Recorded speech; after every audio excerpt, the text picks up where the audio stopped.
गुरुर्ब्रह्मा गुरुर्विष्णू गुरुर्देवो महेश्वरा गुरुर साक्षात परब्रह्म तस्मै श्री गुरुवे. आज वैशाख पौर्णिमा आणि वैशाख पौर्णिमेचं एक विशेष महत्व आहे. किंबहुना साधनेमध्ये पौर्णिमा, अमावस्या आणि अष्टमीला विशेष महत्व आहे. का?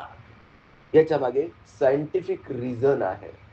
अमावस्या, पौर्णिमा आणि अष्टमीला गायनेकोलॉजिस्टला माहितीये डिलिव्हरी रेट वाढतो. डिलिव्हरी रेट वाढतो म्हणजे काय? बाळ जन्माला येण्याचं प्रमाण वाढतं. अरे, अमावस्या, पौर्णिमा आणि अष्टमीचं असं काय रहस्य असेल?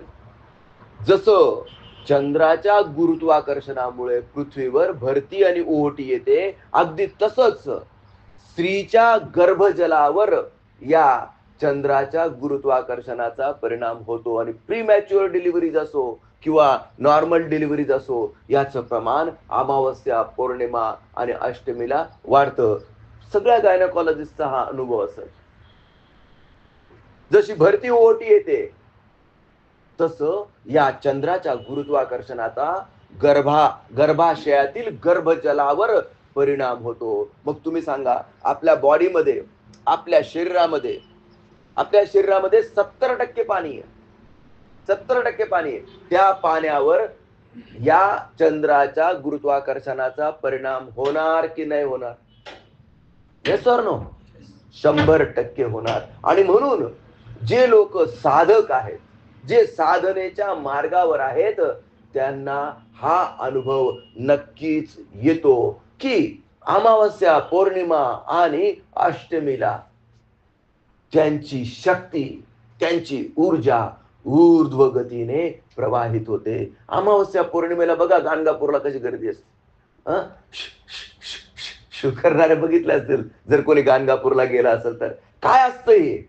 याच्या मागे सायन्स आहे. And this is spiritual science, is a science beyond science. समजून घ्या मला काय म्हणायचं आहे. आणि आजची जी वैशाख पौर्णिमा आहे, आजच्याच दिवशी गौतमाचा जन्म झाला होता. सिद्धार्थ गौतम. आजच्याच दिवशी त्या बोधिसत्वाला बुद्धत्व प्राप्त झालं होतं. त्या बोधी वृक्षाखाली. आणि आजच्याच दिवशी तो बुद्ध परमधामाला म्हणजे निर्वाणाला गेला होता. बघा, एकाच व्यक्तीच्या आयुष्यातील घटना एकाच दिवशी, आणि तो आजचा हा दिवस म्हणजे वैशाख पौर्णिमा. आपण गौतम बुद्धांना अवतार म्हणतो. गौतम बुद्धांना आपण काय म्हणतो? अवतार. अवतार म्हणजे काय? ते वरून खाली आलेले आहेत. वरून खाली आलेले आहेत. अरे हो. आणि आपण काय खालून वर जाणार आहेत का? आपण सुद्धा सगळे वरून खालीच आलेलो आहोत.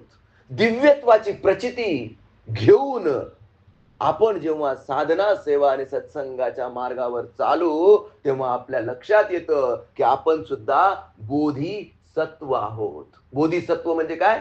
You are the potential gods. Potential gods म्हणजे काय? माझ्या हातात धनेत. माझ्या हातात धनेत.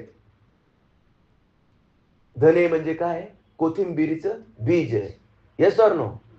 म्हणजे हे धने काय आहेत? हे पोटेन्शियल कोथिंबीर आहेत. Yes or no? पोटेन्शियल म्हणजे काय? जर त्यांना आपण पेरलं, जर त्यांना योग्य पाणी बिनी मिळालं, आर्द्रता मिळाला, सूर्यप्रकाश मिळाला, तर याच्यातून काय उगवणार आहे?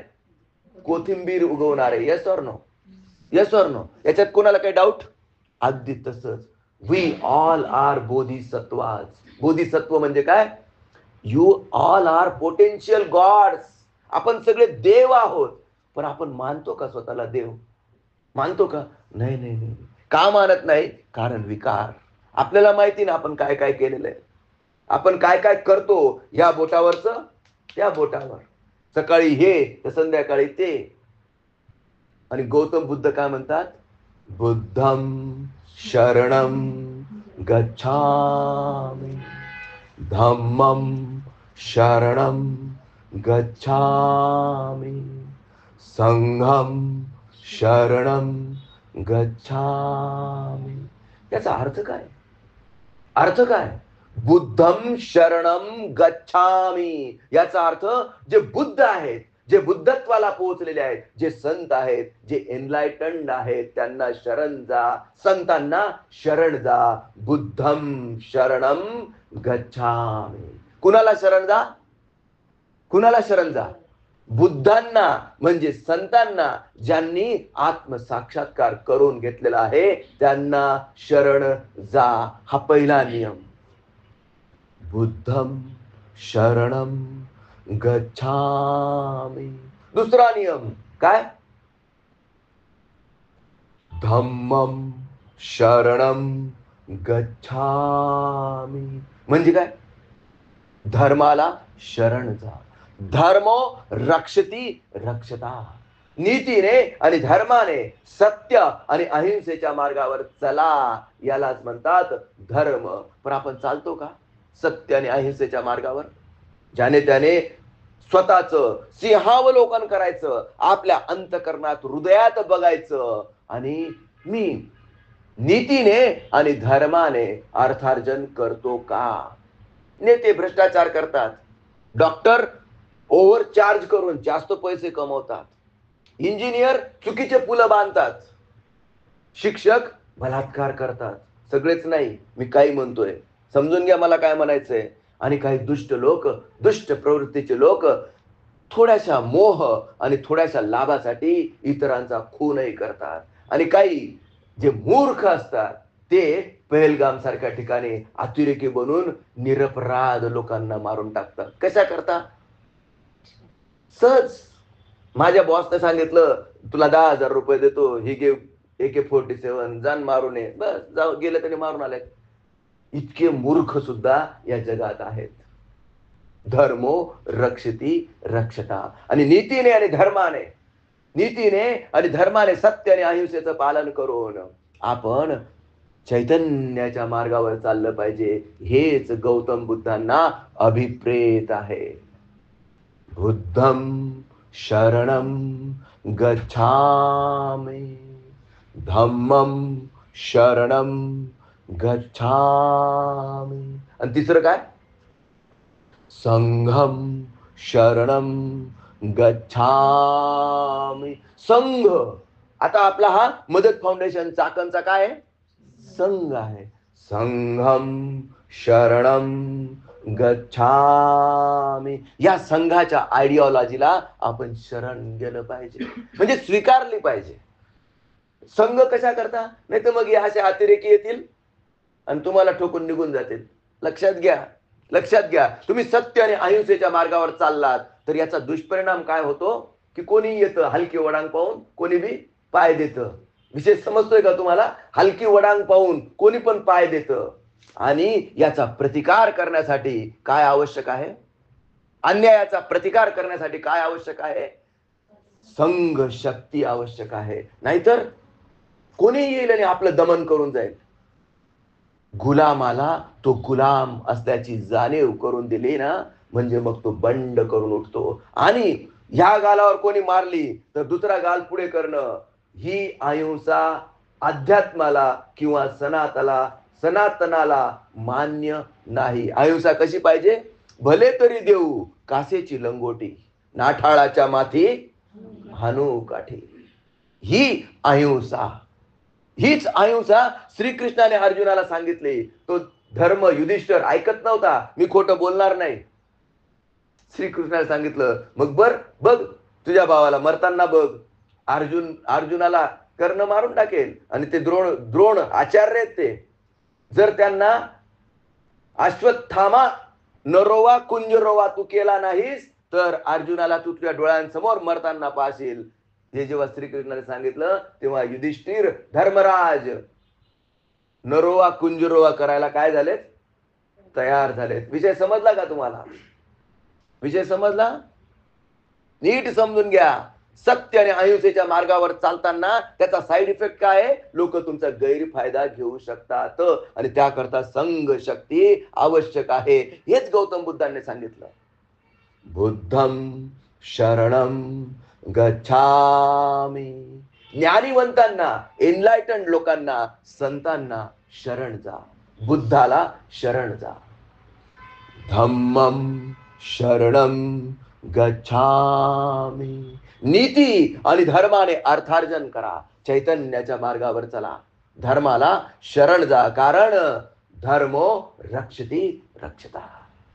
आणि सगळ्यात शेवटी संघम शरणम गच्छामी. एकीचे बळ मिळते फळ. आणि म्हणून कोणी आतताई, कोणी आक्रांता येऊन तुमचं दमन करू नये, तुमचं शोषण करू नये. आणि त्यामुळे संघ शक्तीला महत्व दिलेलं आहे कोणी?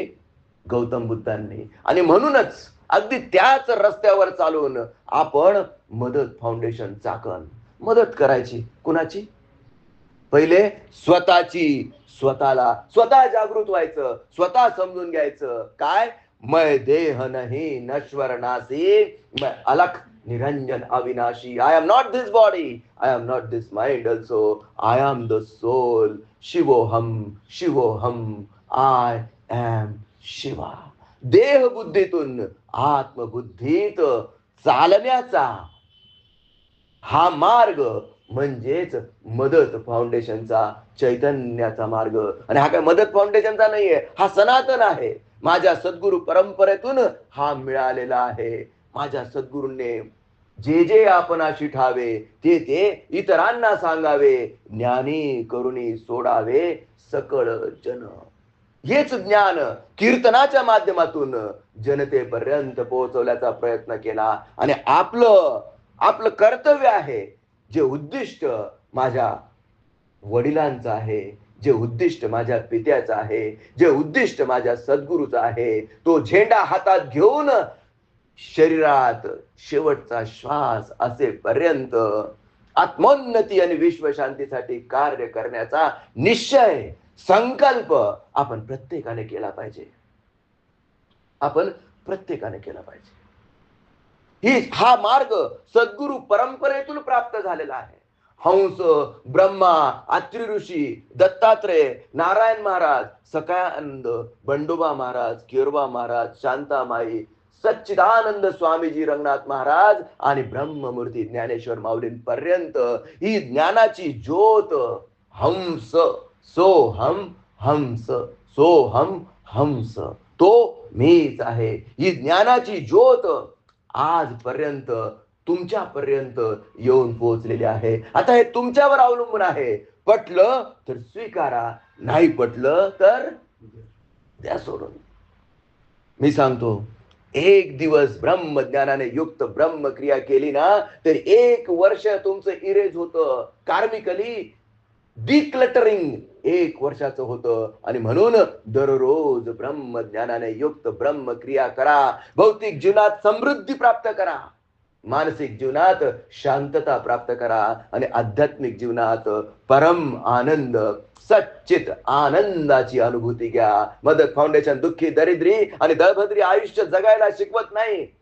समृद्ध आयुष्य जगा, मनाची शांतता प्राप्त करून घ्या, आणि आनंद, चैतन्य, सच्चिदानंदाची प्रत्यक्ष अनुभूती घ्या. आणि एक दिवस जरी ज्याने sincerely, don't sit here thinkingly, but sit here feelingly. Open your heart and be available to yourself. मी जे म्हणतोय, मी जे सांगतोय, हे ह्या कानातून ऐकून त्या कानातून सोडून देऊ नका. ह्या कानातून ऐकल्यानंतर अंतःकरणात, हृदयात उतरलं पाहिजे. त्याचं बीजारोपण करा, त्याला साधनेचं खत पाणी घाला.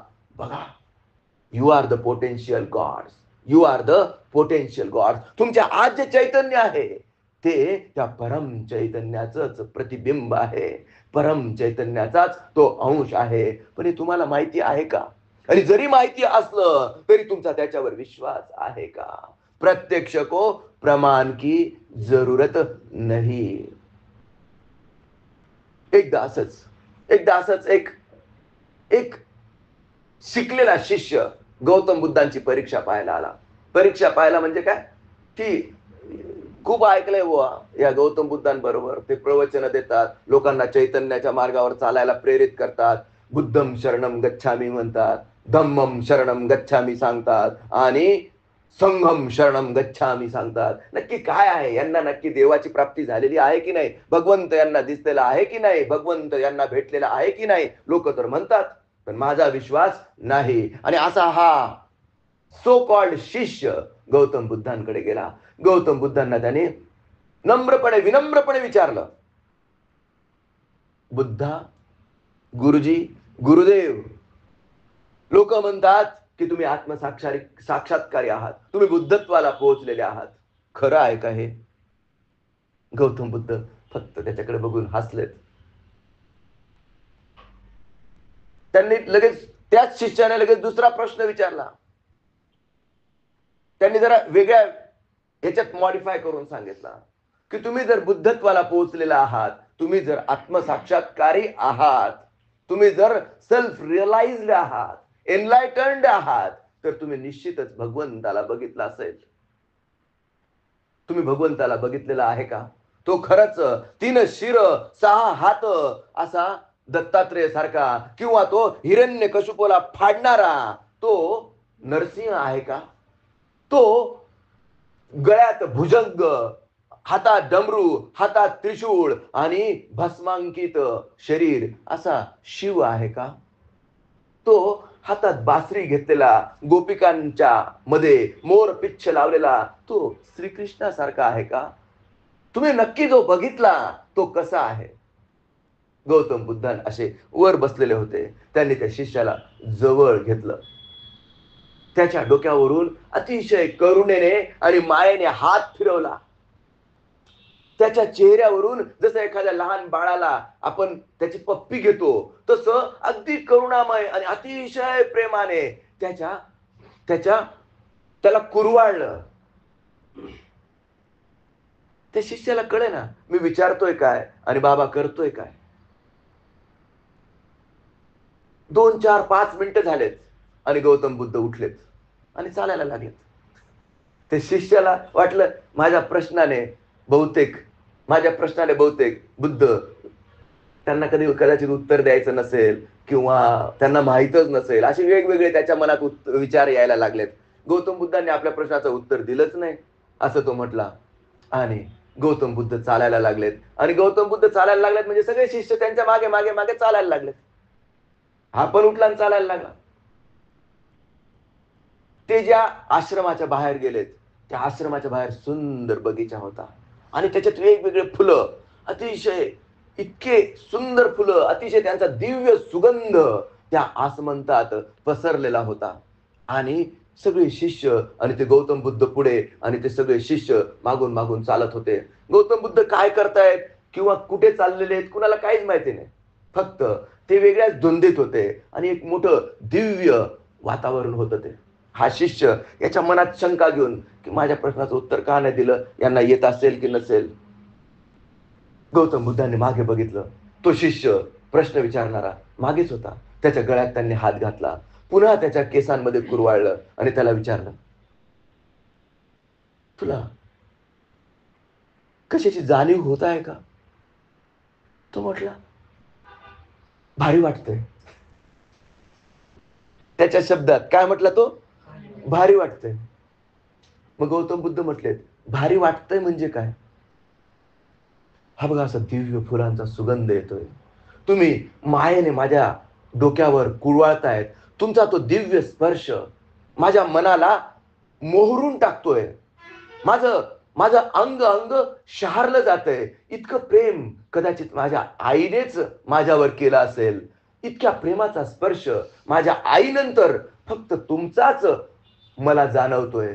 आणि हे दिव्य अनुभूती, हा आसमंत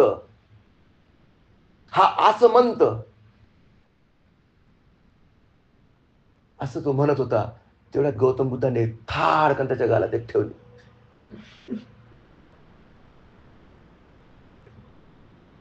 त्याला कळत नव्हतं व्हॉट इज गोइंग ऑन, हे काय चाललंय. गौतम बुद्धाने त्याच्या गालात एक ठेवली आणि विचारलं, आता कसं वाटतंय? तो म्हणतोय, दुखतंय.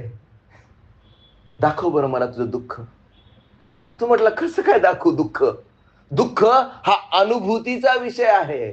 आणि जे परम चैतन्य, तो जो सुगंध येत होता, तो पण अनुभूतीचा विषय आहे. अगदी तसाच परमेश्वर हा अनुभूतीचा विषय आहे. समजलं का तुला? तुम्हाला समजलं का? हा अनुभूतीचा विषय आहे. चैतन्याच्या मार्गावर चला.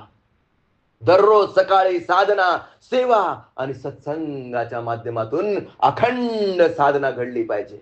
ही श्वासाची साधना आहे. याला प्राणायाम म्हणतात. दररोज सकाळी उठल्यानंतर जसं आपण आंघोळ करतो, ब्रशने दात साफ करतो, अगदी तसंच शरीराला या ब्रह्मक्रियेने स्वच्छ करणं म्हणजेच प्राणायाम.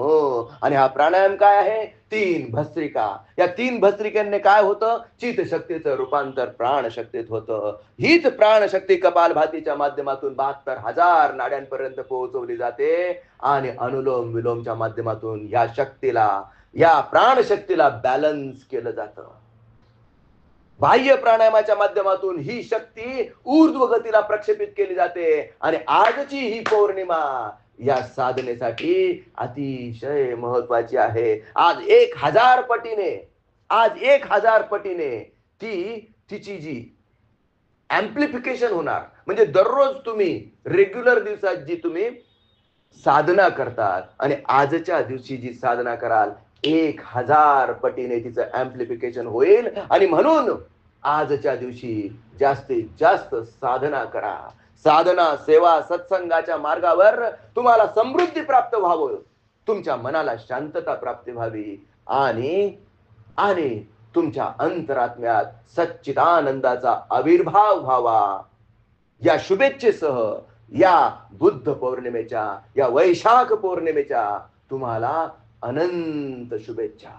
तुम्ही चैतन्याच्या मार्गावर चालून तुमचं जे निर्वाण आहे, तुम्ही आज जे बीज रूपात आहात, ते बीज प्रत्यक्ष साधना, सेवा, सत्संगाच्या माध्यमातून काम, क्रोध, मद, मोह, मत्सर, ईर्ष्या, द्वेष, आळस आणि प्रमादापासून स्वतःचं संरक्षण करून सद्गुरूला शरण जाऊन धर्माचं रक्षण, धर्माच्या रस्त्यावर चालून संघाची शक्ती वाढवून शेवटी निर्वाणापर्यंत म्हणजेच मोक्षापर्यंतचा हा प्रवास तुमचा सुखकर व्हावा, या शुभेच्छेसहित आजचा हा सत्संग आपण इथं थांबवत आहोत.